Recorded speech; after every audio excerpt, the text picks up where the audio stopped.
Well, I am an admirer of Elisa's. Elisa has even worked for me, and the fact is that she is talented.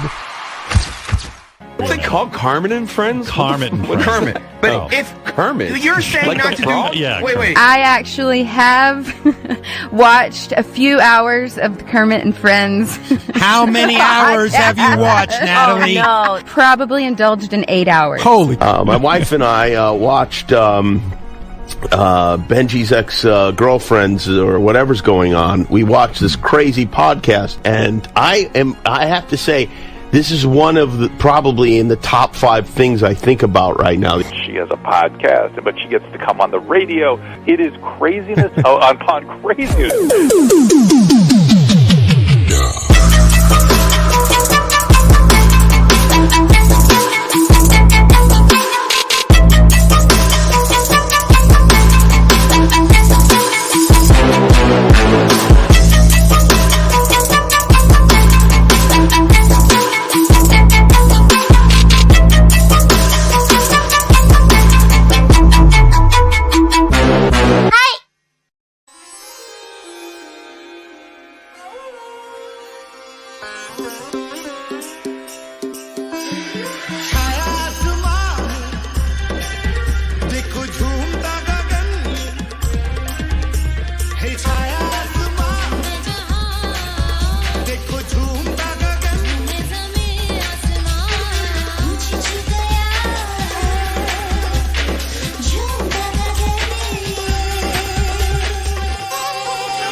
Hi, everybody. Welcome to Kermit and Friends. I am Elisa.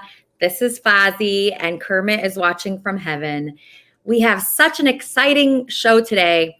If you told me last year at this time that I'd be engaged to Andy Dick and interviewing the chief of police, I would say, you've got to be kidding me. I'd say, I don't believe that. But look what's happening here. You just never know where life will take you. That's the beautiful thing about life. That's what I love the most about life out of anything is the position you're in right now. Trust me, the position you're in right now, if you're unhappy with it, if you want more, you can get it. You just have to have the intention. Okay. You have to have intention. You have to have consciousness. Coach Love has come into my life and she turned me on to a lot of different things. She's the one that booked our guest for today. And she showed me these beautiful videos, these religious videos that I've been watching. And I tell you, when somebody comes into my life, there really is a reason. And I feel like it's all for a bigger purpose, right? So we're here to spread joy. Okay, there's a couple of reasons why we're here. I'm going to just bring on my co-host real quickly, Sugar. Sugar, welcome to Kermit and Friends. You look beautiful. I love your outfit. Good morning. Thank you. In honor of our lovely guest today. Coach Love is amazing. I think she needs to be a reverend. That's a great idea. It's a great idea, Sugar. Yeah, let's make her a reverend. So a half hour standard issue. Let's ask the cop if this is standard issue. Like we need to change the look of cops so they're kind of more cool. I mean, you do look cool. So a half hour ago, I was thinking, if anybody in my life would have a cop uniform, it would be Sugar. And I was right. Hey, man, sometimes you got to be the sheriff. Sometimes things go down in my little upscale suburban neighborhood. And I have to, get serious. Yeah. Okay. So let's just bring on Coach Love real fast. I want you to help us introduce our guest. There I am. There you are. Okay, so good morning, Coach Love. Thank you so much for getting us such an amazing guest. My pleasure. I love the welcome. You look tough, sexy, and hot. See, right? I think this would solve a lot of problems that we have today. You know, if we could just sort of get some alternative uniforms for some of the cops. Yeah, there you go. Somehow I think you should be saying Mr. Officer, Mr. Officer. Okay, everybody calm down. Everybody calm down. Sugar's distracting everybody with that sexy look. So Coach Love, this guest is somebody that you found. How did you run into the chief of police, Chief William Blair Anderson? How did you run into this guy? Well, he hung out with me the other day on my show, Epic Understanding. But you know what? God just has a great way of attracting and bringing me good people in my life that are smart and who have a passion for helping the community. And I'm going to tell you, this guy has a passion for helping the community. And I told him he needs to go to Washington because he has the right mindset to not make it political, but make it about people. And the solutions that he's brought to St. Cloud, Minnesota, really needs to be enacted all over the United States. It's amazing. Well, Coach, I've been reading a lot about him, and people are giving him credit for actually fixing St. Cloud. Have you read that? Yes. And you want to know what I like about, he's going to do this. He's going to say, my team, right? And it is true. It is true, but they're getting their direction from him, and he's really focused on hiring quality people with the right attitude. As a matter of fact, ask him his screening test for hiring good people. It's so simple, but so poignant, powerful, and amazing. Okay, great. So I'm going to ask him that question. I heard there's a 3-point screening process that he has that I found absolutely fascinating. Let's bring him on. This is Chief of Police William Blair Anderson. William Blair Anderson, welcome to the show. Thank you for having me. Thank you so much. Yeah, my pleasure. I was so thrilled when, our coach, our wonderful coach, she's so kind. She pointed me in your direction. I started looking you up, and you have so many interests. You're really out there as a police chief. I mean, you're on Fox News, you're on CNN, you're on Kermit and Friends, you're everywhere. People really recognize you. You had a TED Talk about kindness. And while really thinking about you and, where it all stems from, it seems like you were actually one of the few people I've met that have been raised well. Do you think that's where it all comes from? Were you raised in a happy household? 100%. That is the alpha and the omega. I'm from the hood, grew up in Detroit in one of the most violent precincts in the city, but I was more afraid of my parents than I was the guys on the street causing mayhem and mischief. So you are spot on. It started at home, and when you know better, you do better. And I'm old enough to have been raised by folks who you are supposed to know because you've been taught. And when you don't do what you're supposed to, there's a consequence. So were your parents extremely strict with you? You said you were scared of them. How did they raise you?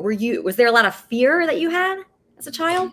No, I don't mean scared as in fear. I mean scared as in disappointing them, because all of the right things were instilled in us. And so when you didn't do what you were supposed to, there was a consequence. And I would much rather have faced anybody else other than my mother. She was about 4'9", and we called her the enforcer. And she didn't like to repeat herself. And with 7 kids in the house, you can imagine she wanted order, period. And so, it was just a fear of disappointing them and letting them down. And I carry them with me all the time, with a whole bunch of other people, too, that I owe. I owe people who sacrificed more than I ever had to so that I could reach my full potential. So that's how I'm trying to pay that back. Well, you mentioned in some of your interviews that it takes a village to really raise a child. Besides your parents, who stands out to you throughout your childhood as helping you succeed? Oh man, the extended family, both my parents have 6 siblings. I have 6 siblings. So cousins, uncles, coaches, teachers, police officers, school resource officers, just people in the neighborhood. You know, I grew up in one of those neighborhoods that was a gauntlet. Even though there was chaos all around, you know, if Mrs. Johnson caught you doing something, they were an extension of your parents. And so they would get after you, and then they would tell your parents before you got home. And so double jeopardy didn't exist at our house. So a whole bunch of people put their hands on me. And of course, the Lord just has blessed me each and every day. So there are a whole bunch of folks, too many to mention. Okay. That's so nice to hear that you had, a happy upbringing. It seems like a lot of people were helpful in creating the man that we see today. You have such an interesting backstory. I read that there was an event that happened to you, and I was wondering if this event contributed to what you do. In 1994, your home was firebombed. Can you just bring us through what happened there? Yeah, there was, and the ironic part is I spent 8 years in the military and I lived all over the southern United States, but it wasn't until I came back here to Minnesota in the 90s that my house was firebombed because I had the temerity to be married to a white woman and have mixed race babies. And there were a whole bunch of things that led up to that. There were neo-Nazis protesting in the streets and flying their flags and their swastikas. It got so bad I took to cutting my lawn with a pistol in my waistband, and I was not in law enforcement at the time. And so that was before. Was that when you were playing basketball? Because I know you were chasing that career too. Yeah, I was chasing my hoop dreams, but by then it had faded. I got as close to the NBA as my sofa, but I was working as a news reporter at the time, ironically. And these guys just propped up from I don't know where. But the coolest part about it is I clearly, after that happened, I was going to move. I didn't want to have to harm somebody, and I certainly didn't want my family to be harmed. But we had such an outpouring of support. There were a lot of World War II veterans that lived in this city, in this neighborhood where I was. And you can imagine their response to, Nazis or neo-Nazis or white supremacists. And the outpouring was so fantastic that we stayed. Wow. So when that happened, that must have been so frightening. Did you have a gun before then? Did you get a gun, after that happened? Or were you always kind of worried because of the neighborhood? No, the neighborhood was fine, believe it or not. Oh, really? Yep, I did have a gun. In fact, those clowns who came in and did all that mess weren't even from there. They didn't even live there. Another irony. But no, I wasn't ever fearful like that. Certainly, something like that will shake you up because I had my precious cargo with me, my two sons. Yeah. They were 7 and 6 months old, and so that pissed me off because you're trying to kill me and you're trying to kill my babies, and we're not going to stand for that. And so there wasn't any fear because it's ignorance is what it is. And so I took it for what it was. And I was grateful and very prayerful that no harm came to anybody. Yeah, thank God. And how do you feel about just, regular citizens carrying? Do you feel that everybody should carry a gun? Well, I can tell you I've come around on that one. I remember when we first enacted our permit to carry law here, I was in law enforcement then, and I was a little bit apprehensive about what that was going to mean. But certainly over time, we know that, law-abiding citizens who go through the process to, get a legal permit to carry are probably not the ones we should be worrying about. And so we know that bad folks out there are going to find a way to get a gun anyway. And so I'm certainly a proponent of people being able to protect themselves. I'm not a gun nut. But I don't, I guess I don't find it offensive or an affront that somebody wants to exercise their legal right. Okay. And let's see, are you open to taking fan questions? Absolutely. Okay, great. Okay, let's go Wow, we got a lot of people that want to talk to you. Do you have a lot of fans? I'm just curious about this. Like, you're so big in the news and you're everywhere. You're on TV. You're doing TED Talks. Are people like fans of you? Do you have fanatics? No, I don't think so. And if I did, I wouldn't notice, because I'm still just a regular guy, from the D. And I will never forget where I came from. I will never forget everything that I've been through. And most importantly, I will never lose my empathy for others who are on the grind, right? Everybody's going through something at some point in their lives. And so those are the things that kind of drive me. And I know that we have a lot of power, right, as a police officer in a free society. And so I tell my staff that should be treated with reverence. It should not be abused. And that's why I hire the people that have that kind of temperament. So sorry, I went a little bit far afield, but fans, I don't know if I have fans. Well, you're going to make some here. That's for sure. People are already asking. So.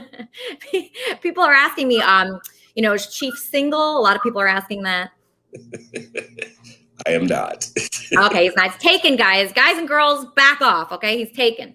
Okay, and then another question is, do you have any nasty trolls, like trolls that are trolling you? I know you had a problem on social media before where they put out a story that wasn't even true. Do you get trolled? Can you explain that story and just tell us, how that works for you? Yeah, and for me personally, believe it or not, you guys, hold on to your chairs. I'm not on social media, and so I know I'm going to have to make that transition at some point. But the story that you're referencing had to do with one of my officers being shot. And of course, this was last summer after all of the mayhem and nonsense in Minneapolis after George Floyd was killed. But one of my officers was shot by a young man of color. And within seconds, literally, somebody had put out on Facebook Live that St. Cloud PD had shot 2 young Black kids in the head, and one was dead and one was clinging to life. And so it kind of spun up a whole bunch of angst and anger, and folks came down and they were trying to storm the police department, but we held them at bay, because you don't get my house. You're not getting the house. Mm-hmm. Okay. Yeah, so when I was reading about that, I was imagining how frustrating that was, that people can just say anything in the news, anything that they come up with, just their opinion. And then all of a sudden it's fact, and it can be a completely made up story in the news or on social media, which people take as news. So sometimes it's hard to tell the difference between something that I just post, and then they say, oh, according to this, and then all of a sudden it's real. And then people are coming after you. It's just so frustrating. So I'm sure that is a really bad, that's a negative side of this, right? Yeah. And not only is it frustrating, it's very dangerous. Yeah. It's very dangerous, because those people came down to the PD and they had bad intentions. I'm not going to even sugarcoat it. They weren't coming to talk. And so that's probably the most frustrating part for me, is that, man, check your information, right? Before you start reacting. I like to tell my officers, I like to tell young people I talk to, respond, don't react. And the difference is, all it takes is a second for you to think about what you're going to do or what you're going to say. And that's a response, right? It's not a reaction. That's a little more impetuous. And that's what gets people into trouble, I think. And when is the most scared you've ever been in your job? When were you, just afraid for your life? Well, I was wrestling with a drunken bricklayer in the dead of winter on a state highway at about 3 a.m. with nobody else around. And this guy was as strong as 10 people. Imagine, he was a laborer. The only other time was really when I made a traffic stop. It was about 3, 4 in the morning. Simple, guy's taillight was out. But he was a boxer. He was a Golden Gloves boxer, and he wasn't real fond of police. And it came to a point where we were kind of doing the circle dance, like we were in a boxing ring. And I only knew he was a boxer because when I looked in the back seat, I saw his Golden Gloves jacket. And I could see that the tensions were heightening, right? He was getting a little bit more and more agitated. And I thought, this dude is going to try to knock me out. I know it. I Oh know. God, yeah, that is not something you want to see in somebody's car doing that. Yeah, no. And so we talked, and I explained to him, I only stopped you because your taillight was out. You probably didn't know. And the cool part about that story is after we did the circle dance, before he left, because I didn't cite him for it, he was on his way back to Iowa. No big deal, not the crime of the century. And one of the things he said to me was, man, I've never met a police officer like you that's talked to me like you've talked to me. And so thank you. And so those are the things that mean most to me. But yeah, that night, yeah, I was at DEFCON 1 that night. How are you able to do that while dealing with someone like that? How can you, so you don't let your emotions get involved? That's what it sounds like to me. No, I mean, you can't. You know, you have to deal with what you're confronted with, right? We deal with behavior. I don't care what somebody looks like or how much money they have or what their zip code is or any of that stuff. I'm going to take you how you come to me. Now, you know, at the end of the day, and I'm not saying this because I'm some kind of tough guy, but you know, if you need to go downtown, if you need to go to jail, you're going. And so people have a lot more control over that than the public gives them credit for. So, you know, my mindset was always, how do you want to do this? But you're going. And so we can do this the good way, the nice way, or we can do this the hard way. And so I've been fortunate that I've been able to de-escalate more folks than I've escalated. And that just, you know, I use this. I use the verbal judo. And do you think you're just a good conversationalist with these people? Or do you think you're restrained? Like, what is it about you that, you know, you're so great at this?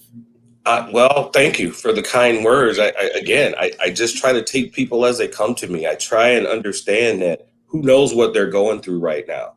And now some clown like me has pulled them over at 3 a.m. and they were just going about their way.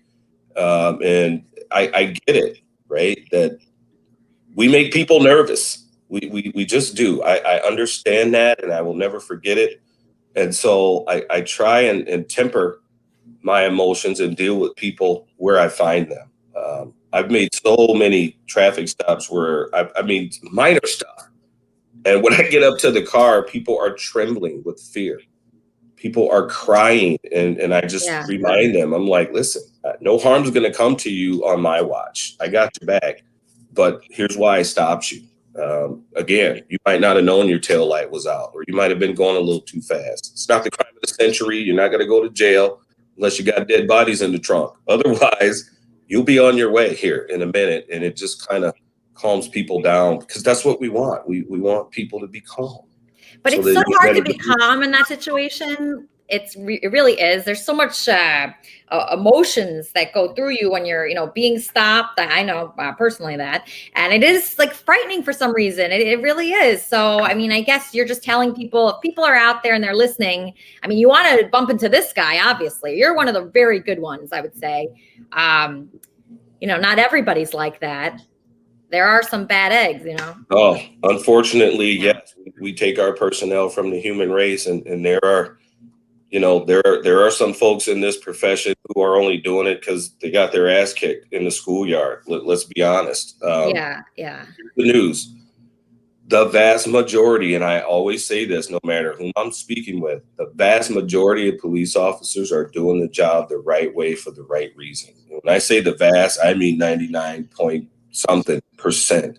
And after 26 years in this profession, I feel I'm qualified to say that. And I don't want us to forget them, because there are a lot of great men and women out here serving for the right reasons. Yeah, when I listen to you speak about why you do it, you know, the reason that you do it, it's just to help people and kindness. You even did a TED Talk on kindness that I loved. And I really try to incorporate that in my life. I think, you know, how can I create a world around me where everybody is kind and helpful towards each other? You know, in your TED Talk, you kind of talk about that. And do you think there's a lack of kindness that you see in the world right now? Oh, most definitely. Are you kidding? And civility. We're just not nice enough to each other anymore. And sadly, we all know there are far more people who are kind in this world that are not. But for whatever reason, we are just not being nice to each other right now. And why though? Why? I don't know. I mean, I have my theories, you know, poor upbringing. People are pissed off about stuff. I just had a spirited debate the other day with a young man who is okay with what they call the quote unquote protests. And my issue is, if you're mad at somebody else who did something to you, but you come and burn down my house, how is that helpful? I just can't wrap my mind around the way people think. So I always go back to poor upbringing. Let's start there. Where the hell are your parents? Because do you remember the lady a few years ago that saw her kid protesting? I think it was in Philadelphia, throwing rocks at the police, and she went out there and went upside his head. It was the coolest thing I've ever, and I mean, she snatched him by his backpack and drug him home. And when they interviewed her later, she goes, yeah, no, he knows better. So I don't know what he thought he was doing out here. See, that's good parenting to me. Yeah, so but not everybody's so lucky, right? We can't really choose our parents. Right. So if somebody, you know, has a bad upbringing, maybe their parents, you know, you're only as good as you can be. Maybe these parents, they try to be good, but they aren't for whatever reason, lack of tools or whatever. Maybe they had bad parents. In that kind of situation, that's when it's really tough, because sometimes people, they do not want to be helped. And those people are the toughest people to deal with, right? Right, Chief? Understood, 100%. But here's the thing. We've gotten away from the whole empathy part and understanding that no matter what you're going through, somebody else has it worse. We've gotten away from using your energy, whether it's negative energy or angst or whatever it is. Use that to make the situation better, right? And I believe it was the great Booker T. Washington who said, you want to lift yourself up, lift up someone else. And I hope I got that right. It was either him or Frederick Douglass. That's a great one. That's a great. If you help someone, you're really helping yourself too. It comes back to you. It's the greatest thing ever. You know, I ask my staff on a regular basis, especially, and they're human beings, and sometimes, you know, they're having a bad day. And so I ask them, did you help somebody today? And if the answer is no, my response is, well, that's why you're having a crappy day. You haven't helped anybody today, all day long. I mean, come on. There's so many opportunities for us, no matter where we go, what we do, to help somebody. It doesn't have to be something extraordinary. Sometimes just a smile and a kind word would be the only one that person you just crossed paths with will get that day, that week, that month. And that matters to people. Absolutely. Absolutely. Okay, so let's take our first question. This is Sigmund. Sigmund, you're on with Chief William Blair Anderson. Oh, wow. Where should I start? Okay, I guess there's the serious side of it all, which we're going to have to talk about, like the riots and how do you deal with that? You know, and a lot of it's stoked by the media. Okay, that's not a question. But I do have a question on the lighter side. Might as well just get right to that.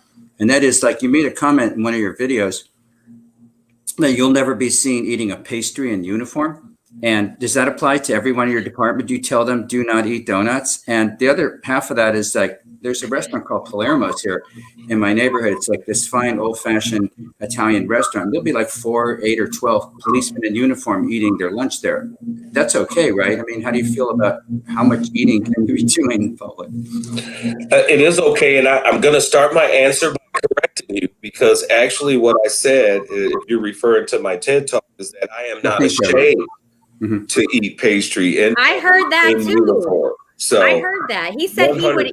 Yeah. Do some cops, are they afraid to eat a donut, or do you know a lot of cops that are afraid of that? I don't know any who are afraid to eat pastry. I mean, it's synonymous with us. So I'm perfectly fine and comfortable eating pastry in public in uniform. No problem. Okay, I guess I heard that backwards. Okay, fine. Sigmund, next question. Yeah. Okay, so I guess we get to the serious thing. I mean, just the big mess last year with these staged riots in Seattle in Portland, and was it the governor and the mayor of Seattle were all for the riots because they were kind of trying to get rid of Trump, but they wanted to go off in that direction. But and they said they're saying, well, it's going to be the summer of love. Riots are the summer of love. What was not where I come from. No. Not where I come from. They were using that as a euphemism to justify because they wanted to cause civil unrest. The whole thing. And they did, right? It's not that they wanted to. They did. You talk about what drives me crazy, these occupied zones and these clowns out here who have no idea what they're doing. They're opportunists, in my opinion. You ask any decent law-abiding citizen who lives in or around any of these places, and the last thing they want is for the police to go away. Who wants us to be defunded? The bad guys are leading the charge. I mean, think about it, right? It's not a huge stretch to believe that. And look at the spikes in violent crime we've seen all over America ever since the defund the police mantra has been put forward. And it's just silly. It's stupid. It's irritating. It pisses me off, and I don't like it. If I could be a little more clear, if I need to, I will try, but it's not helpful. No, I cannot imagine that being helpful in any way. All right, so let's see. That was pretty good. Okay, let's bring on John Bolton. John Bolton, question for the chief. Yeah, I guess I really didn't have a question. I was just kind of listening. I'm glad that you're a compassionate officer. I've ran across so many throughout my life and the kind of trouble I've been through. What's your feelings on this about the new marijuana legalization and stuff? I guess I'll ask that kind of a question. How do you feel about it? Do you think it's going to drop the crime rate a little bit because now it's legal? You know, less people getting busted for it. Well, here's what I'll say about that. It's been decriminalized a long time ago. Let's face it. At least in our state, I can only speak for our state. You have to be caught with at least an ounce and a half in our state before there's any serious consequences. Not that they overlook everything else, but I mean, here's the thing. I'm a realist. It's coming. I think there will be some definite challenges that go along with it, specifically for folks in my profession or other public service professions, right? Okay, so it's legal. So you smoke a joint on your rotation off, but it's still in your system, and you come back to work and you get involved in a shooting or some other violent or traumatic event. You know, the first thing they do, right, when we're involved in something like that is they take a vial of blood. And so how's that going to look if, some cop who just got involved in a serious incident, a violent incident or an OIS, an officer involved shootings, got marijuana in his or her system? So it would be incumbent upon us as leaders to write a policy. What do you prefer, though? Do you prefer people smoking blunts and being high all around? No, not necessarily. But here's the thing. I can tell you this, real talk. I've never gotten into a violent confrontation with anybody who was high on weed in my career. Okay, that's something. I know the quality and the levels have changed over the years, but that's been my experience. I don't know if that would happen now if I worked the streets, but I do know this. Unfortunately, it does lead to other things. It leads to violent crime. It leads to robberies. It leads to shootings. When you start talking about folks who are dealing, it leads to homicides. And so there's some horrible residual effects that come from it. And so as a public safety professional, I can't be on board with that part of it.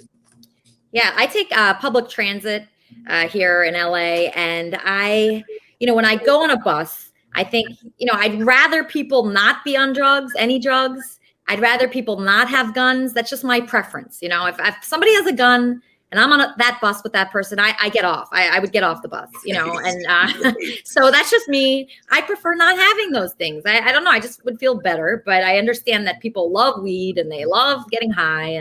But even so, I feel safer without it. I feel safer with people not on the road smoking weed. I just don't feel safe with that. And I actually prefer it not be legal. I know that's very unpopular, but that's how I feel. 100%. I would prefer it not be legal either. But again, I'm a realist, and it's you know, and I would prefer if people use some other mental gymnastics or other tactics to get through. I mean, let's face it, people who use drugs, and it is a, you know, it's a disease, it's a sickness. But, you know, I told my brother this one time. I'm like, do you know something that's worse than drugs? And he said, what? I'm like, real life. That's why people get high. So they don't want to deal with what's going on in their lives. So that's my philosophy anyway. Yeah, life is tough. And I do agree with you that's why they do it. If you face your life, that is very difficult. I mean, you seem to have a good life. Is anything bothering you at all? No, other than these clowns out here in the street defund the police and tearing up businesses that somebody else has spent 30 or 40 years to build, people who are employ other people. Yeah, no, fewer things irritate me more than that. But, you know, here's the thing. I'm happy every morning when I wake up because the Lord has given me another day to try and be better than I was the day before. And so I try not to let them steal my joy dust. It doesn't work all the time or every day, but for the most part, nope, I'm good. I have no complaints, none whatsoever. Okay, great. We have an amazing caller right now. This is my friend Michelle. Michelle, introduce yourself to the chief, okay? Kermit and Friends. Hi, Chief. Thank you so much for your service and everything. Wow, what an honor. What an honor. I work in a state prison. The case that has been setting my heart, I mean, ever since it's been on the news is the Brianna Taylor case. Yeah, I work in a state prison. You know, use of force is, of course, always and will be, you know, the main thing. What is your thoughts on the Brianna Taylor case? Thank you, Michelle. Thank you. You're welcome. Tough one. And let me start by saying that I ran a county jail for 5 years. So I was a jail commander, and I also served on the SWAT team for 5 years plus. I was in the military for 8 years. So here's the thing, and I'm not trying to be evasive. I still don't know if I know enough about everything that happened to render an opinion. But I can tell you this, based on what I do know, is that those officers were shot at and they were returning fire. So my question would be, what do you want us to do? And again, I don't have enough information. If there were some things that they botched or whatever, it hasn't come out. But the attorney general in that state didn't find any fault with their tactics. Now, the result is horrible. I feel awful for the Taylor family. There was no reason why she should have lost her life that day. And so if I appear to be diplomatic on this, I'm doing it on purpose because I don't like to render opinions or talk too much about things that I'm not informed enough about. So listen, you're way too nice of a guy to ever be canceled, so don't worry about that. Do not worry. You are not in danger of that. Okay. But let me add this real quick. Having been in that situation a gazillion times, being that point person, going in first, knowing there's danger. Here's what the general public needs to know. The standard to get a no-knock warrant is very high. It's very high. And we use a matrix where we score based on all kinds of stuff. I won't bore you guys with all that stuff. But by the time we've obtained one, we've convinced the judge who's going to sign that warrant that there's some danger on the other side of that door, which is why we're going to have to kick it in.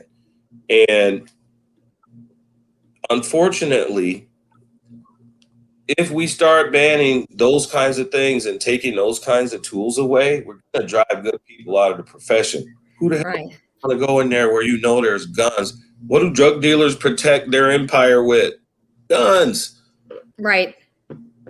So don't handcuff us and take away the tools that have been effective for us because somebody screwed up here or there. Let's see how we can make things better, but taking the tool away, good luck finding a group of good folks that are going to go and kick that door in and be the first one through, knowing what's on the other side.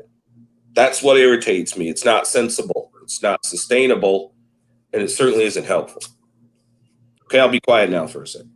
No, I agree with that. 100% agree. Okay, T-Bob, you're up. Oh, hey, I didn't even know I was up. There you are. You're How up. you doing, Officer Anderson? I'm doing well. But before I do, huh? I'm doing well, sir. How are you? Oh, that's some good stuff, man. You should try this sometime. Hey, let me tell you. So what year did you get married? Which time? This last time. Why is that important? Well, I just want to know, were you married like all the way through 2019? Yes. Why, Bob? Why are you asking that? How did well, because I want to know how his wife felt about that sexual allegation that was launched against him, even back in 2015. Oh, interesting. Yeah, absolutely. What's he talking about? Bob, what are you talking about? There was no disciplinary action. He wasn't guilty of anything. I was just asking how his wife at the time felt about that, how that interacted with the relationship.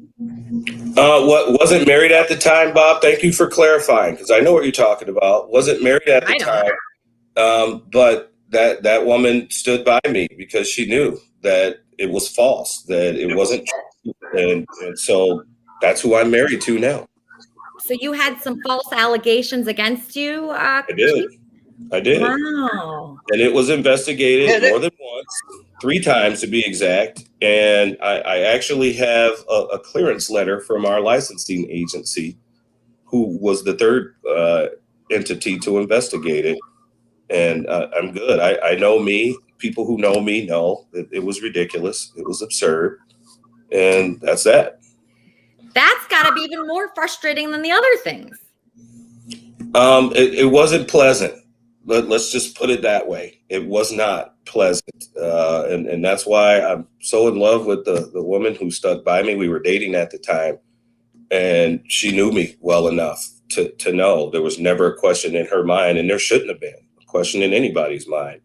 But, some people are skeptical anyway, but not her. And so that's my honey doll. The person that accused you, who was that? I'm not supposed to talk about this a lot, but it was somebody that was working for me. Wow. That's why you need that 3-point system. You need that 3-point. Were you using that 3-point system when you hired that person? I was. Really? Yeah, I was. Nothing's 100% foolproof, but well, I would think somebody that did a lot of community service wouldn't be someone to do false allegations. People come to us in a variety of ways. And, wow. Unbelievable. We did our due diligence, but, life happens. And so it was not pleasant. It was not fun, but we made it through. And wow. We're all good. Oh, terrible. Okay, Sharman Smith, you're on with the chief. I'm curious about the false accusers. You've mentioned several different stories throughout this interview where there was false accusers who caused you and your police department all kinds of problems. How does the police handle the prosecution of false accusers? Well, you know what? Great question, because in the instance of when my officer was shot, and we work very closely with the district attorney and the county attorneys. And our city sits in 3 different counties. So we have 3 different district attorneys to work with. But we've established great rapport and great relationships with them. And they do value our opinions on how vehemently we want them to bring forth a complaint. And that was the case in that instance. And so our opinion matters to them. And I appreciate that. And I respect that. But that's how we do it. We sit down and we talk about it, and we go, this one right here, we feel real strongly about. So move forward with that one, and ultimately it's their decision. But again, they do appreciate what our opinion is on it. Right. The police are in a really complicated situation most of the time. You have people who come in and file police reports that may or may not be accurate. And you have to decide which ones that you choose to investigate and which ones you don't. What goes into the decision-making process on which ones you choose to investigate and which ones you do not? For us, we investigate them all. Everything, even rape accusations? Absolutely. If you file, is that just in St. Cloud, or is that all of Minneapolis and the Tri-Cities combined? I can't speak for agencies that I don't run, so I'm sorry, I'm not trying to be evasive. But if you have a complaint against an officer that works for St. Cloud PD, if you file a complaint, it will be investigated, and it will be investigated thoroughly. And you're right, it does happen.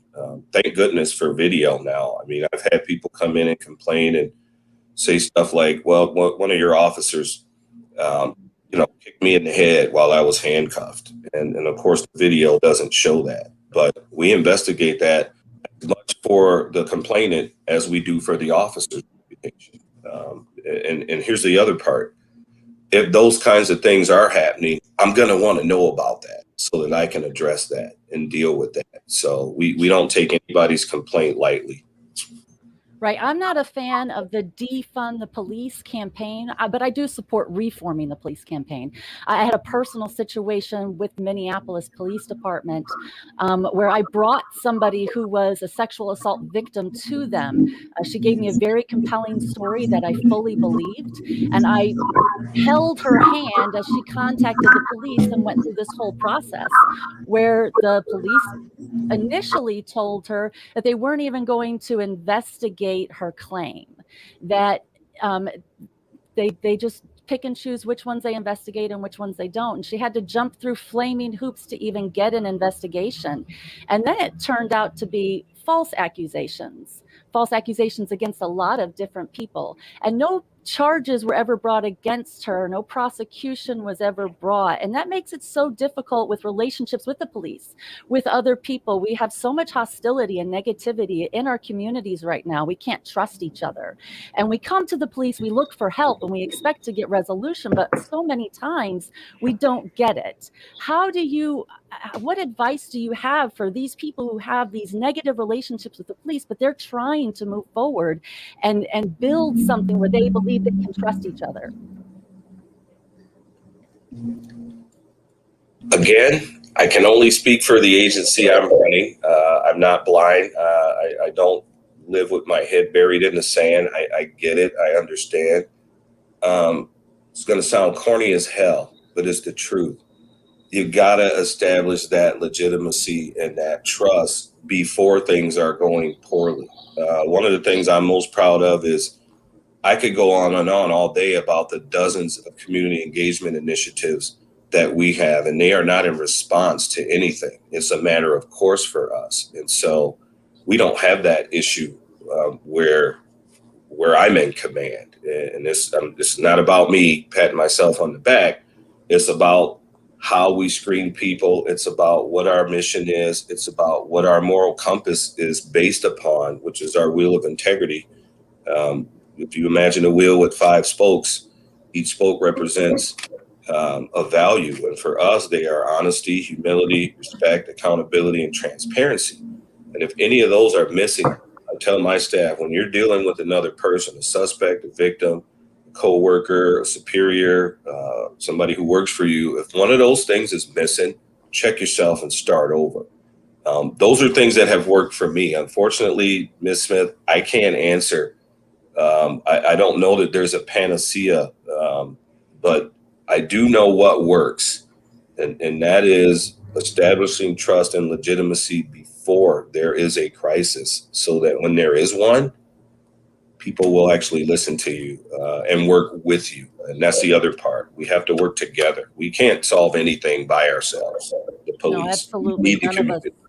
Right. None of us. Sorry for that long-winded answer, but that's. No, I appreciate the long-winded answer. We love your answers. Okay. Kermit and Friends, how can I help you? Yeah, I have a question for Mr. Anderson. Okay. Mr. Anderson, my question to you, sir.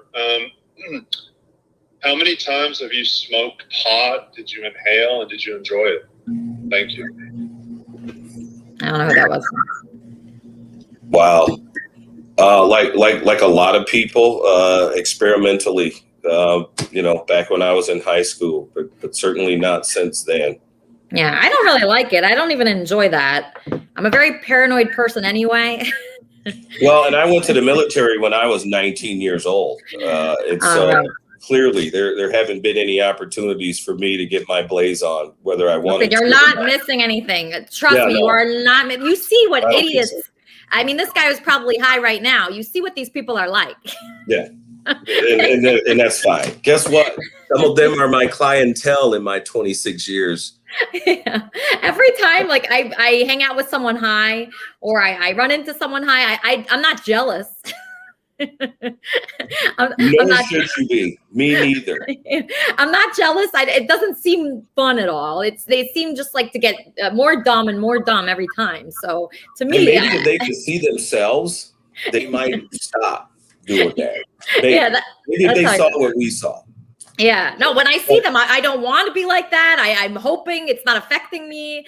I want to be smarter, if anything. Right. But that's okay. I appreciate the whole Bill Clinton reference with his question as well. Did I inhale? Well, what the hell would you smoke something and inhale it? Then you're not smoking it. Okay, here's a nicer guy. This guy's a doctor. Dr. Roy, you're on with the chief. Hey, Chief, I'm so glad. I have so many comments, and then I have some questions. So my first comment is, you guys deal with conflict, and the basic element of conflict is two belief systems. And I feel, you in particular, more cops need to become social workers and psychologists in order to survive now. And so they can't handle things in an authoritarian system. They have to, de-escalate. They have to think like a social worker, where now, because of the elements of conflict today. Okay, that's one comment. The second comment, you dealt with white supremacy and the evolved. White supremacy has always been here. But one thing important, what happened is number 45 has legitimized it. When he was in office, he said basically that it's okay to do this. And that's why I think there's an uproar of this conflict, The third thing is that marijuana. So, everybody has rights. We have gun rights. We have this right. New Jersey has become now a marijuana state. And this is important. I believe in rights, but our country is too immature. And so we have guns and people are immature and they can't handle it. We have alcohol and people are immature and drink and drive and kill people and we're too immature. Now we have marijuana, which I'm okay with it, but it's too immature. They'll get it wrong. They'll start making brownies or something and then kids get it and then you hear it in the news. And so what I'm saying is that our country in the US, has these rights, but we can't handle it because of people, because of their immaturity. We did a symposium at our hospital and we had the DEA, we had, experts in drug, and they all believed that marijuana was bad. And the reason why is because a couple of things. Marijuana is a hallucinogen. And so it's scheduled hallucinogen. And so, down the line, in long-term use of marijuana, it will become an effect like schizophrenia. You'll have, auditory hallucinations. You'll start hearing things. This is long-term use, right? So these are just some statements, and that's why I agree with it, but I don't agree with it because our country can't handle it, just like guns. And so these questions I want to impose on you. So because of conflict, right? When you have someone come at you and attack you, with these police and you yourself, your entity, where you handle, it's like families are like its own culture. So every police department is its own culture, and you handle your department like your own culture, and then you have different cultures. So when someone comes at you and you have to de-escalate and some police, don't de-escalate, and then you see these shootings where they shoot to kill. Why can't they shoot to injure so that they're disabled and then you can de-escalate? I don't get that part. Like, shoot them in the leg so they're injured, but not kill them. Nice, and that's long what I don't question. get. Yeah. Great long question. Go ahead. So let me answer that last part for you first. There are a great number of things that happen to a person physiologically and psychologically when they are involved in a critical incident. Okay, so let's take that officer for example. We do not train folks to shoot to kill. We train folks to shoot if they have to eliminate whatever threat they've been confronted with. And so you lose your finite motor skills. And so it's difficult. It's not like TV. It's difficult to shoot the knife out of somebody's hand when you are immersed in that situation and you either someone else or you are about to be done great bodily harm or death. You just do not have the finite motor skills to aim at somebody's pinky finger or their ankle, which is why we shoot at the largest part of the target, which is center mass, which of course is where critical organs are. And so again, it's something that the general public doesn't know, and maybe that's our fault because we don't explain it well enough. But we don't shoot people to kill them. We shoot people to stop the threat. Look at the Cleveland officer when he shot the young girl just a few weeks ago. Yeah. After the other girl with a knife. Yeah. What would you have him do? And somebody got after me about that, about my statements about that. But my response was, what if that was your child or somebody you cared about? And it's clear on the video that the other girl is going after her with a knife with bad intentions. And this other poor child had nowhere to go. She's pinned up against a car. So now, if that officer doesn't take the action he took and the other girl gets killed, he's going to be in trouble for that. So and my point is, you can't keep backing us into a corner that's convenient for, and I'm not accusing you of doing this, doctor, but the general public, they want to put us in whatever corner is conducive for their argument at any given moment. And to me, that's just not fair. Because if it were you on the business end of that knife, hell yeah, you would have been saying, shoot, do something. Don't let this person kill me. So I hope that's an answer to the question. And as far as the other part, we are all de facto psychologists and sociologists and family therapists. The reason why things go sideways is because we are not trained to do that. If I wanted to be a psychiatrist, I would have gone to medical school. So there are a whole bunch of other system failures that come into play before we come into contact with somebody, whether they're in mental health crisis or any other social pathologies that are befalling people every day. And so we have to fix those things too. It can't all be on the police because we're the only entity that does not have the luxury of not responding. Think about it. Everybody else you call, they can say, well, we're closed. It's after 5. Call us back tomorrow, make an appointment. We don't have that luxury. And I ask no quarter. I just want people to understand that, right? So when you call, we come. Absolutely. Yeah, we can trust you to come. In fact, Andy, my fiance, Andy Dick here, he calls the police every night. Is that right, Andy? Pretty much. I like the police. They're here to serve and to protect. And we're people. Here's the news, you guys. I know, as do a whole bunch of others, that uniform is a symbol of a lot of things, right? It's a symbol of service. It's a symbol of sacrifice. But for a whole different group of people, it's a symbol of oppression and terrorism and tyranny. I get that. So I try and be mindful of all of those things in all decisions I make regarding service and protection. The protection part is a given, but we emphasize the service aspect in our community. And it is amazing how wonderfully the community embraces us. Yeah. Andy, you have a question for the chief? Well, I need the police, and I used to be afraid of them because I've been to jail a few times, a handful of times, but now I call them just so I can get to know them. To be honest with you, I called them the other night because one of my roommates ate the lobster out of my lobster taco. What, Andy? Why would you do that? That's not good, right, Chief? No, that's not a good use of the resource there, because here's the question, Andy. What would you have us do about that? I know, exactly.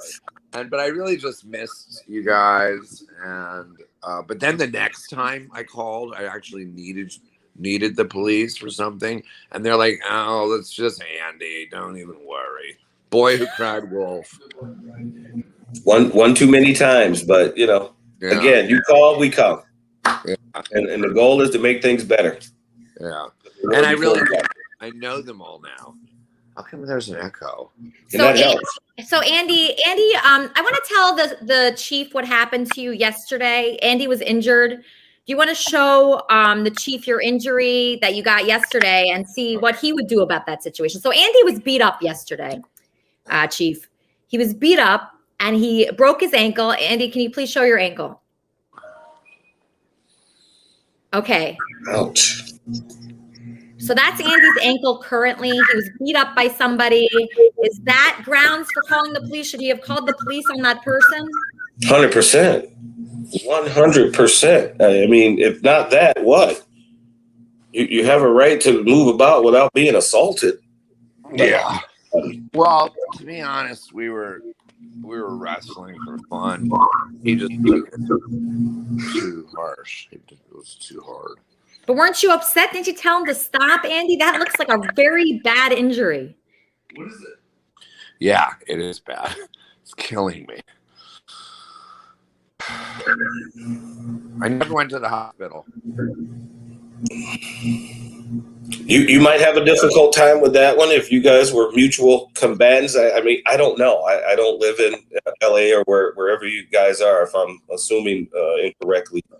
But the laws are different everywhere. But if you were assaulted, I mean, if somebody beat you up or intended to cause you harm, that's a whole different story. And I don't mean to make light of that, but that's a whole different story than, you getting injured wrestling around with a friend and they took it too far. But I'd call anyway. Yeah. It got worse over the last couple of days. I think he did it so that I wouldn't be able to go to Vegas because he wanted to go to Vegas without me. Well, he could have just said that. I mean, it's a big place. You guys can both coexist in Vegas at the same time. Mm-hmm. Oh my gosh, I cannot believe that. And then so Andy, he calls the police a lot. People knock down his door. He doesn't have a lock on his door, so people can just get right in. And I find that to be very dangerous. It's not very safe around here right now. For some reason, the crime has gone up, and especially I'm on the Citizen app, and the crime always seems to be circling around Andy's neighborhood. Right? Right, Andy? It's true. Why is there such an echo? I think crime is up everywhere, you guys, to be honest. Crime is up. Pretty much. Since last year. I think crime has been up everywhere. Yeah. I think you just follow me so you see what's happening in my neighborhood and you come over here sometimes, Yeah. No, I didn't notice how much crime was happening until I signed up for that app. And now anytime anything happens, I'm alerted to it. So Chief, why do you think it's gone up so much? Because it's really extreme here, where like every 2 seconds I'm getting a buzz about some kind of violence. Know why. Can I answer? And go ahead, Andy. Mine's a guess, so I don't know, but I'm guessing it's because of all this crap happening with COVID and all this other stuff, the election and all this stuff. And so the police are a little more like, and all the other stuff with police shooting people, but like you said, you have to. But they're getting blamed and then this and that. So now they're very much more standoffish. Am I right? So now criminals jump in. That, you know, they see that, so they just get in there. They're eating and, you know, everything. Knives. There's a knife every day in my neighborhood.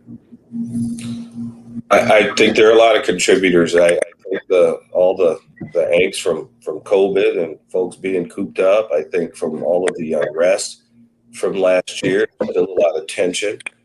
And of course, the world keeps turning. So there have been other incidents that have happened in the last year, and they will continue to. And so I don't know if I can pinpoint one specific reason why, but I know that we've all seen an uptick in it. Well, and then throw in the politics and the police and all that madness. I can't pinpoint one thing. Oh, and then all of the other things that were already issues, all the other social pathologies that affect people on a daily basis. It's a recipe for what we're seeing right now. Yeah, but don't you think it's all, you know?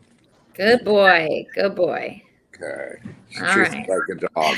But don't you think it's because, so that's all reasons for these thieves and bandits, horrible evil people to rush in because the cops are a little more laid back. Like, what about this? What do I call you? The chief of police or officer? Or William? Hey, William's fine. Blair's fine. That's what my mother named me, so it's all good. Now, there's another thing that's been happening in LA, and there's just a very big upswing of homeless people living in tents and stuff. What's that about? It's about all those other social pathologies and systems that have failed people. Again, man, if I had the answer for this stuff, I'd give it away. I wouldn't sell it.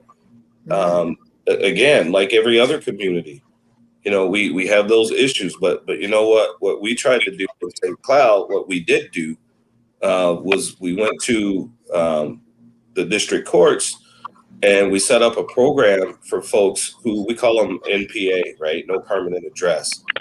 And so how do you mail them a summons, or how do they know they've got a bench warrant if they don't have an address?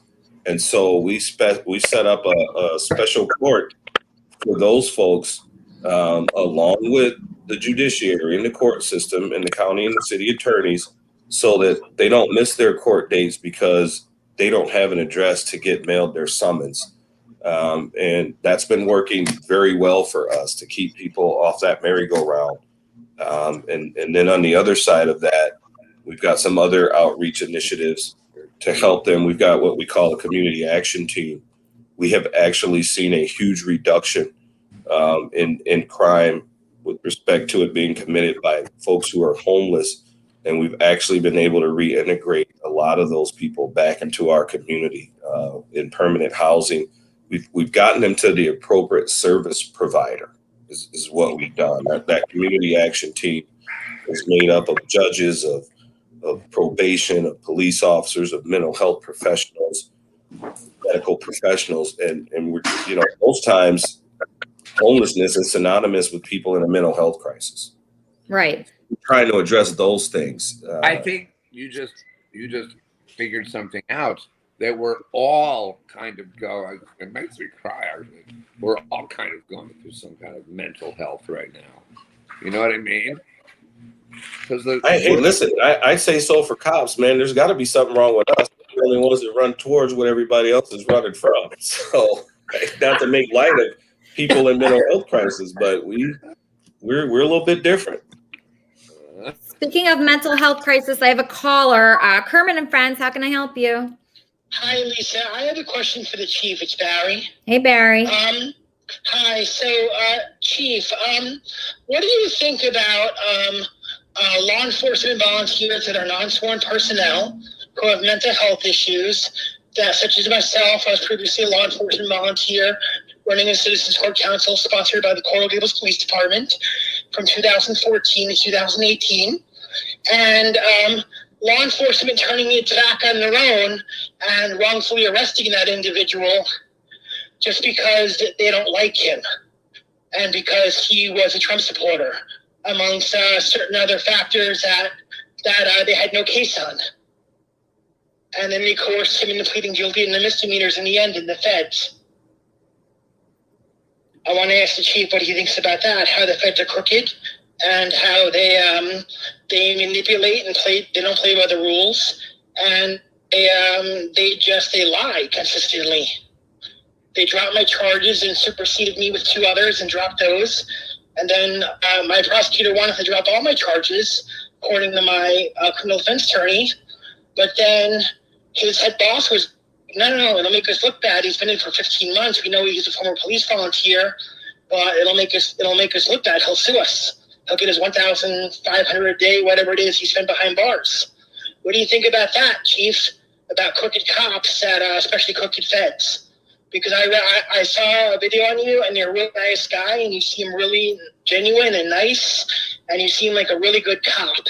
And I wanted to ask your opinion on that situation, about the Thin Blue Line turning its back on its own when he didn't commit the crime, but they forced him to coerce and then pleading guilty in the misdemeanors just to justify the time behind bars. All right. There's a lot going on there, and like I said earlier, I don't have enough information to comment intelligently on this particular situation. Here's what I will say: nobody likes a bad or corrupt or crooked cop more than a good one, because it makes things difficult for all of us. As far as the specifics or what has happened, I can't speak on that intelligently without knowing the full story. And I don't doubt your caller's veracity at all, but I just don't have enough information. So I can say, we're not in favor of corrupt or crooked police officers. I mean, it's just such a small percentage. It seems like what you were saying before, most cops go into it for the right reasons. It's just a few bad people that are making everybody look bad. Yeah. And this guy, Barry, that called in, he's talking about himself. And I'm sorry. I think I'm on the cop's side. Maybe I'm sorry to interrupt, but I was going to say, I think that's another reason I call them a lot, because, and they bring them over here. I know them now. And it's almost like I'm doing market research on which, because every once in a while, after about 20 or 30 different cops, there's a lot of cops. I know now. One of them is a little, you can tell something going on. You know what I'm saying? If you live in LA, you got a huge police department. So if you can get to know a few of them, that's fantastic. Yeah, I mean, he knows all of them. Have people. So I did get a question over here, though. Yeah. Looking in the chat, it says, what kind of systems does your department have for helping officers with their stress? Love it. Love that question. We have an officer wellness program. They come to my house to do tantric yoga. Well, it'd be a long commute to get to your house from the middle of Minnesota. But we've got peer counselors. We've got a clinical director. So the officers don't have to deal with administration if they're not comfortable. They can go to their peer counselors. We've had at least 25 of our officers trained to be peer counselors. And we're using all kinds of other innovative things to make sure that these folks are okay, because we want them to be okay, mentally and physically and spiritually. So however we can facilitate that, that's what we do. So that's the answer to that question. We have a full officer wellness and peer support system.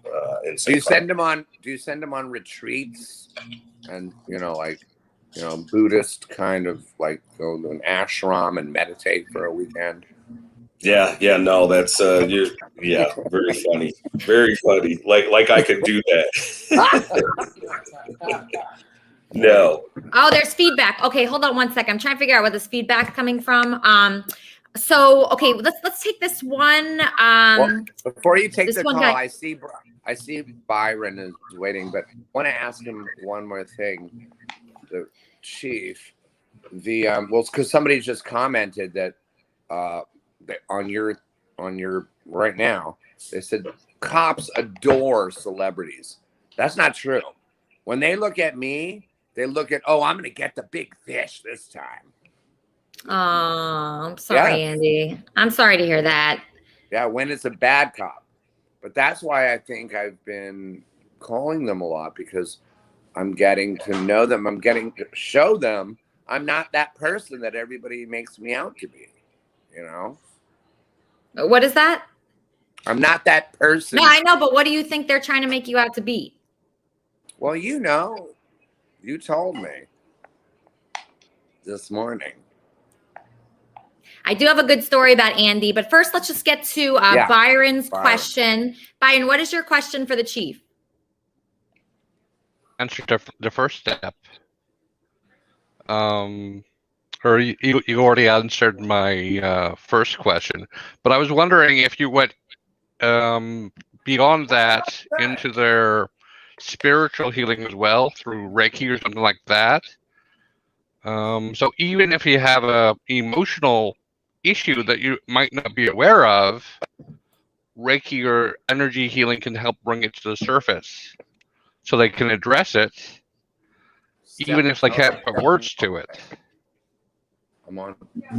That gets a little bit beyond my purview as a chief. Those are personal choices, and there are some things again that we certainly can do as an administration. But when you start getting into spirituality and what methods people use to heal themselves, that honestly, the honest answer is that's way beyond my scope and my capabilities. Imagine the problems you would have. We're dealing with union employees, and people have rights. As Dr. I can't remember his last name. I don't want to mess it up. People have rights, and we have to be very careful not to infringe upon those rights, but at the same time, make sure we keep good care of them. I think the closest thing we've been able to do is implement a yoga program, and it is voluntary. Oh, that's nice. We do have one, and so I don't know if we could go much beyond that. At least not right now. Maybe the pendulum will swing and things will change, but not right now. So I want to thank you, Chief, for being a guest on this show. I know that you're going to Coach Love for some kind of question and answer thing.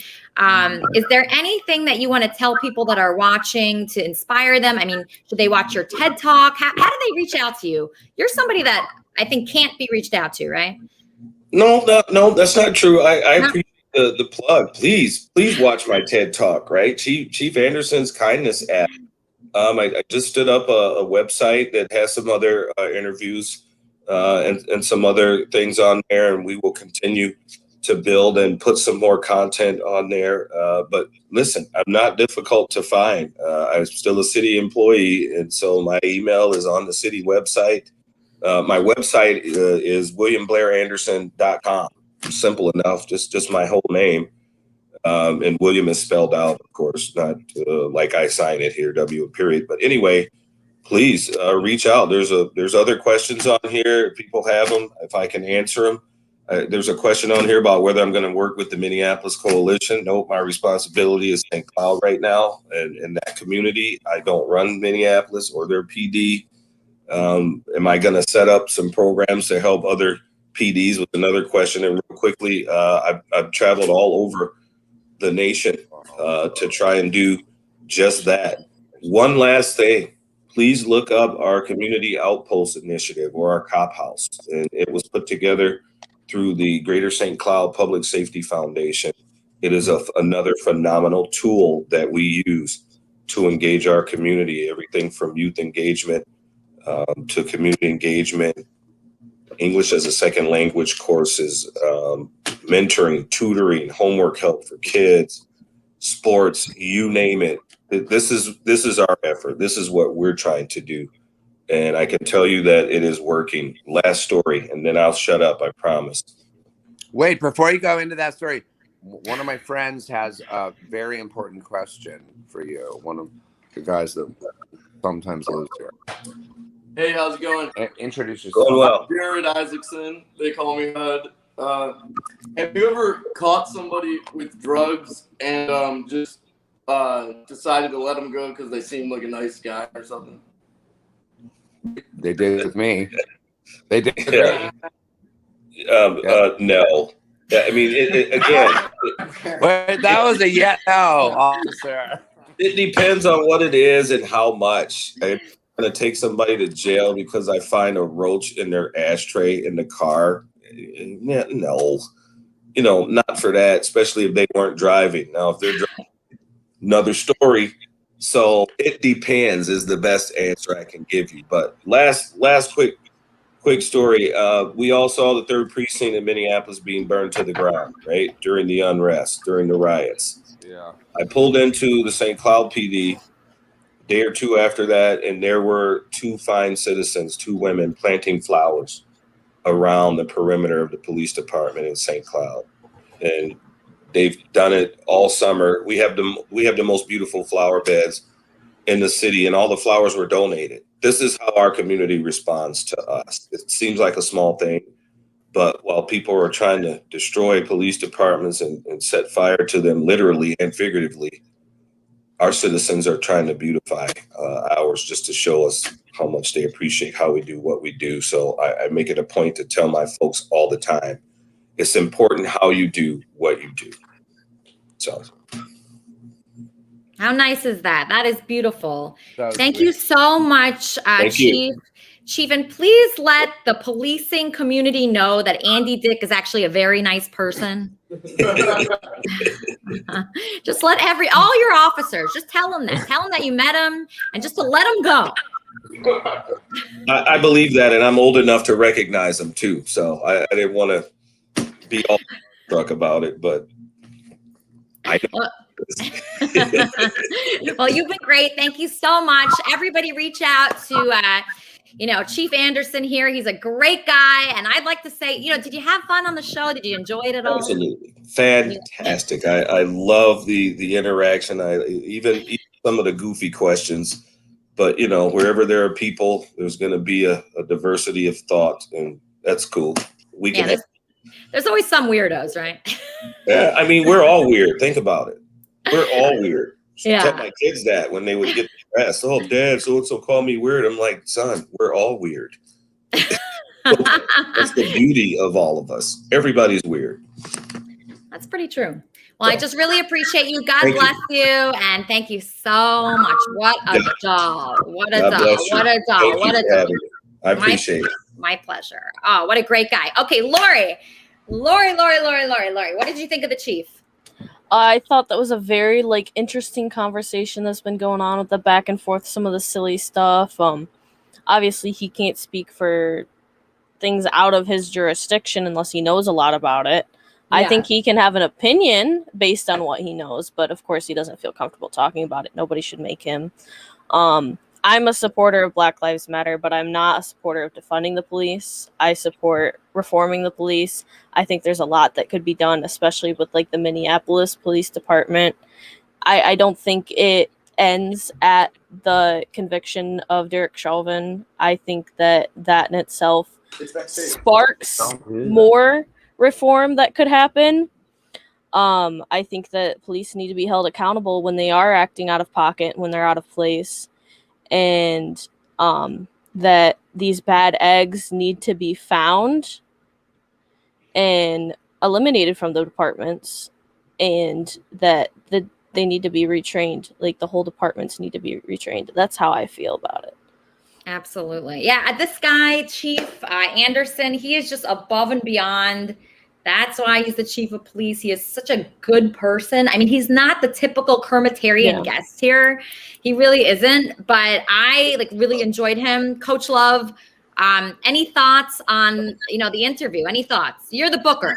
What do you think? I love the interview. As a matter of fact, what I was doing is popping with the chief, to tell him to log on so he can get his Q&A on. I think that the chief is such a fine and upstanding guy that it's hard for him to talk about cops that aren't of his caliber. Right. Well, I mean, it's just, he wouldn't hire people like that. He has good cops working with him. So I think he gets upset probably when people bring that up. So I tried not to bring it up too much because he has such positivity to him. And I feel like instead of concentrating on the negative things, that we should, concentrate on the positive things with him. And God, he's just such an angel. He's amazing. Yeah, he's amazing. He's amazing. One thing that I'm going to ask him about a little bit later is his, 3-point plan. And if I remember everything right, he asked them about their volunteer work. And I think that is the very best question to ask someone when you're talking about being a police officer, because if you don't have like that thought to volunteer, to give back to the community, how are you going to build that into someone, And that's one of the questions that he asks his his citizens or his interviewees before he decides to hire them. And I think that's amazing.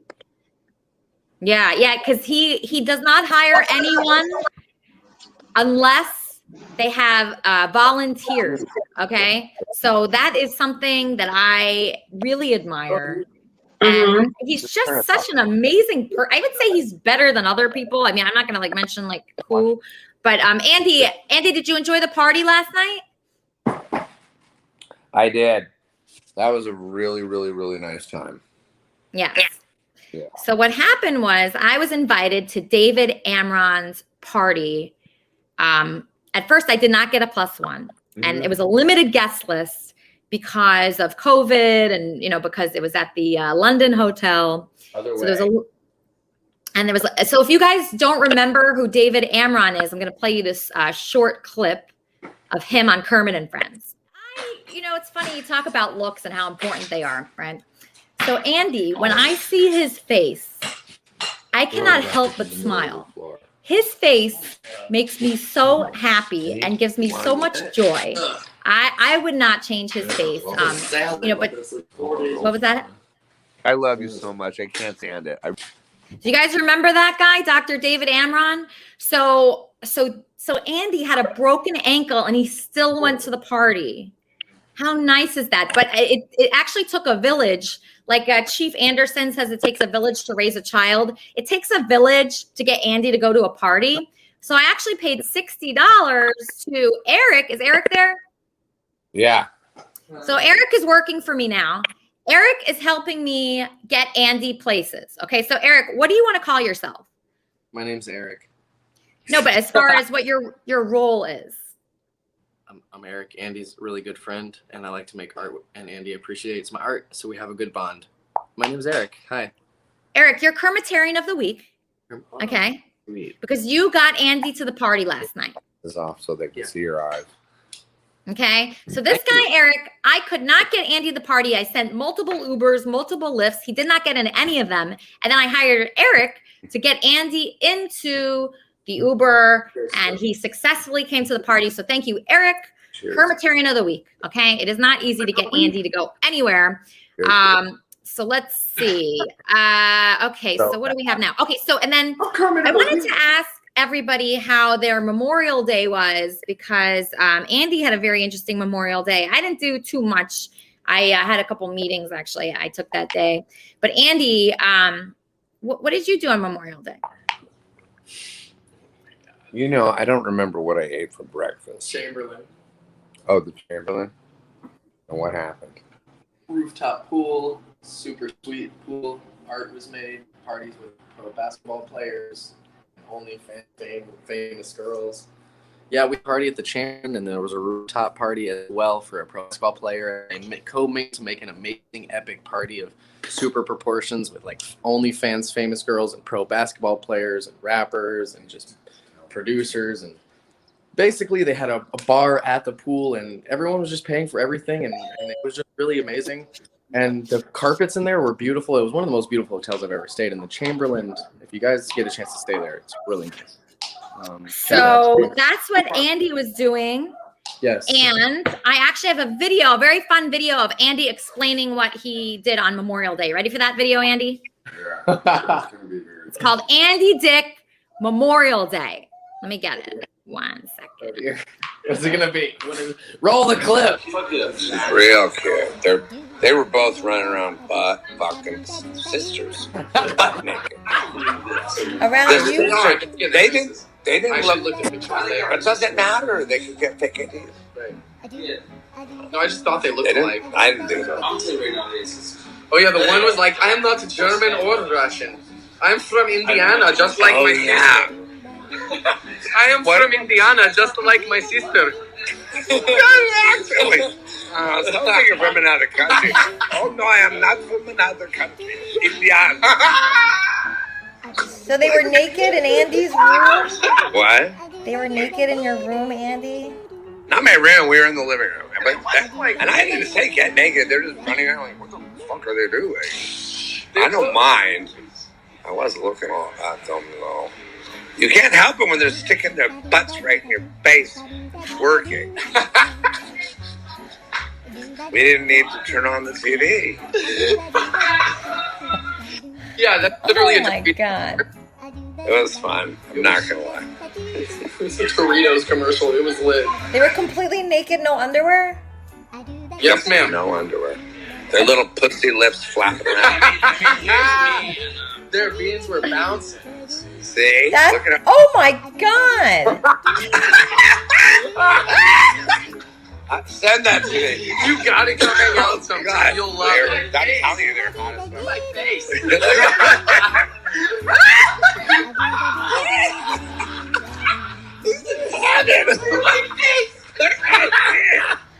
Send that to me. We've just been laughing all week. The next day, some guy's like, hey, you need some change. Oh my god.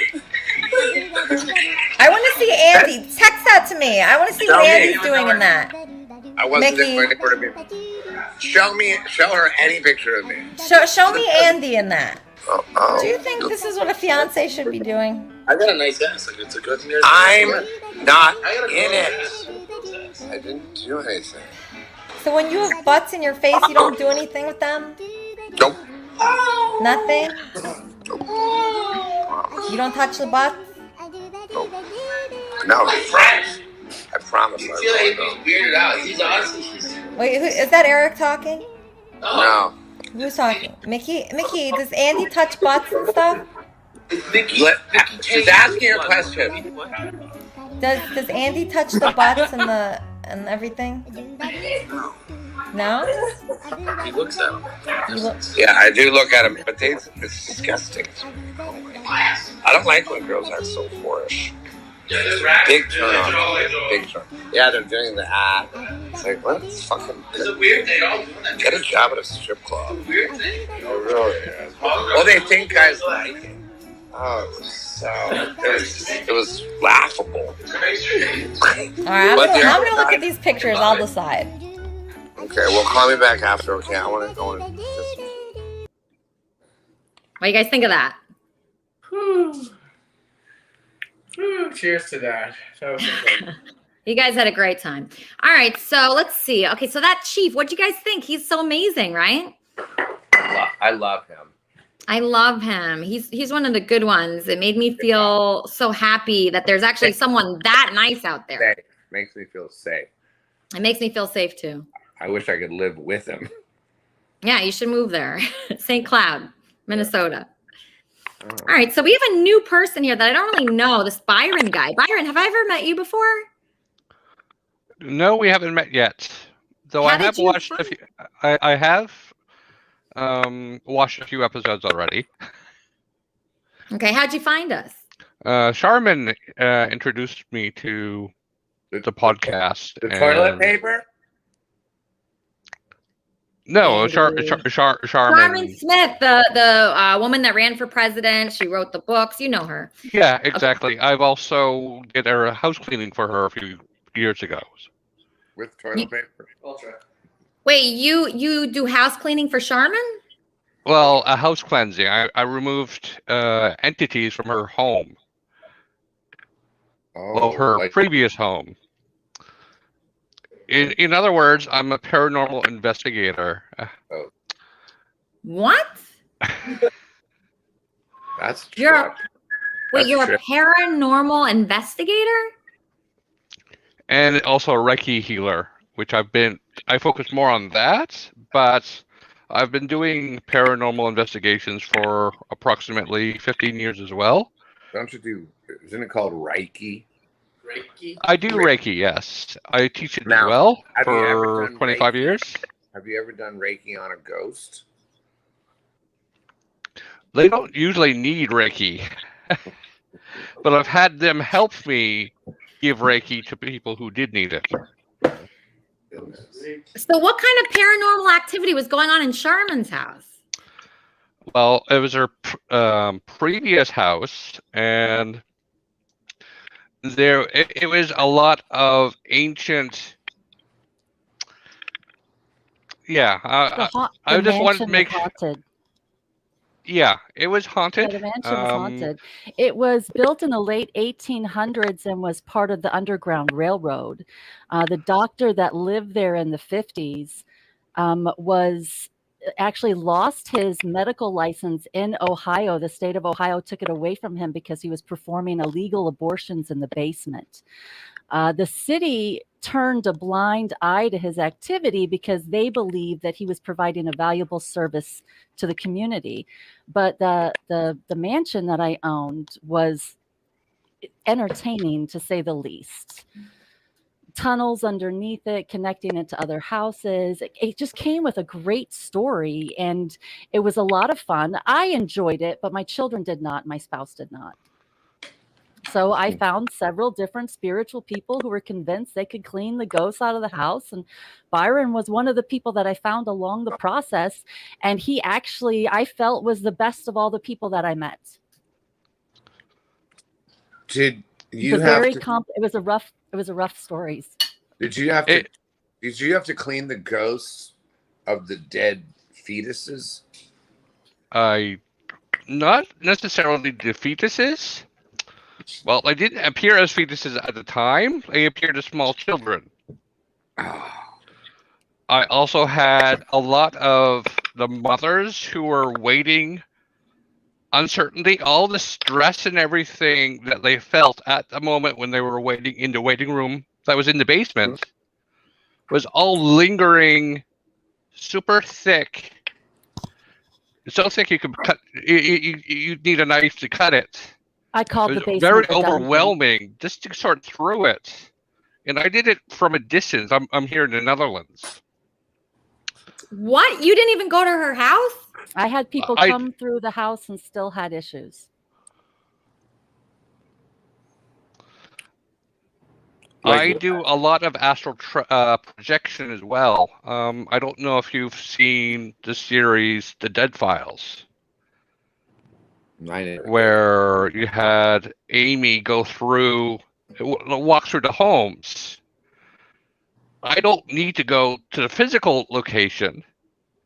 I use photos to almost like a window to step, or a doorway to step into the spirit world, to go into that room, pick up the energy, and see what's going on. And once I get the story of what's going on, I help the entities and the ghosts pass on,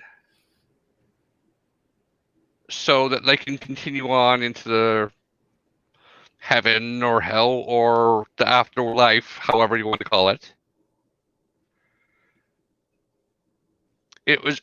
Her case was one of the most interesting cases that I've done over the years. And shortly, because I'm now going through a breakup and about to move back to Canada, I am going to be joining the Single Club paranormal investigation team where I've worked with for years already. Yeah, go ahead. Where you date with a ghost. You're going to date a ghost. Friend zone. Ghosts are us. Have you ever been on dateaghost.com? I have never dated a ghost. Look into it. Well, who are you going to call? Ghostbusters. All right, you guys. I have to actually go because my cleaning lady is here. Jesus. But The Ghostbusters are there? What was that? The Ghostbusters are there? The Ghostbusters are here. That's why I'm leaving. I have to go. But I appreciate everyone like Byron and Eric. And what's that? Oh, my God. That's Andy's foot. Oh, somebody's calling it. Okay. Kermit and Friends, how can I help you? Ooh, this is Andy's Gay Demons. Oh, stay away, Byron. Ooh. All right. That was Andy's Gay Demons calling in. All right, guys, I really got to go. But Byron and Charmin and Roy and T-Bob and Andy and Lori and everybody here, Man Cave. Wait, actually, does he have a song? Do you have a song, Man Cave Live? Well, if you're in a hurry, I'll just let it go. You go ahead. And No. Do your song. Do your song. That's perfect. I was just going to try to do an old Sonny Curtis. That's you do it perfect. That's perfect. You can do that.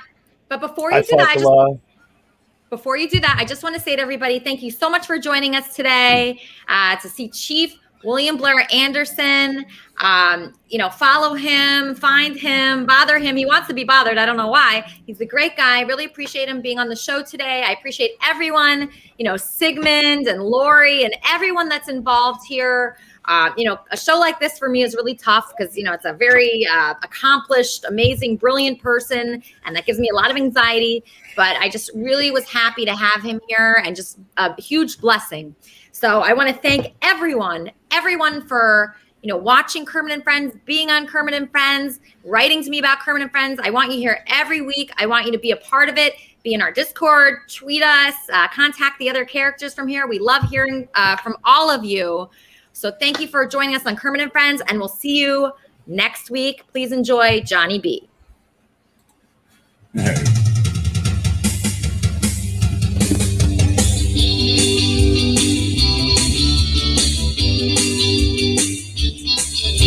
I'm breaking rocks in the hot sun. I fought the law and the law won. I fought the law and the law won.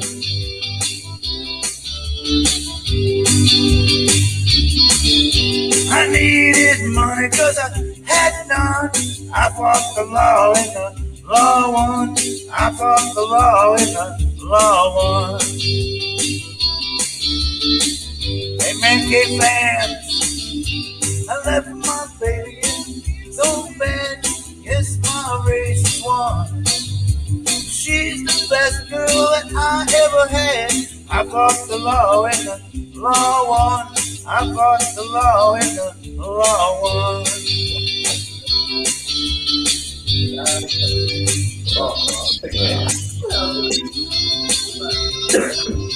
You're back on.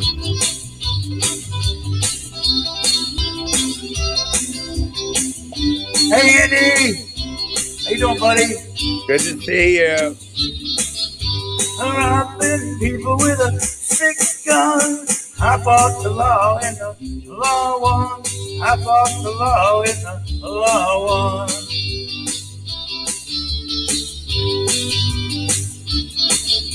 I miss my baby in the good fun. I fought the law and the law won. I fought the law and the law won.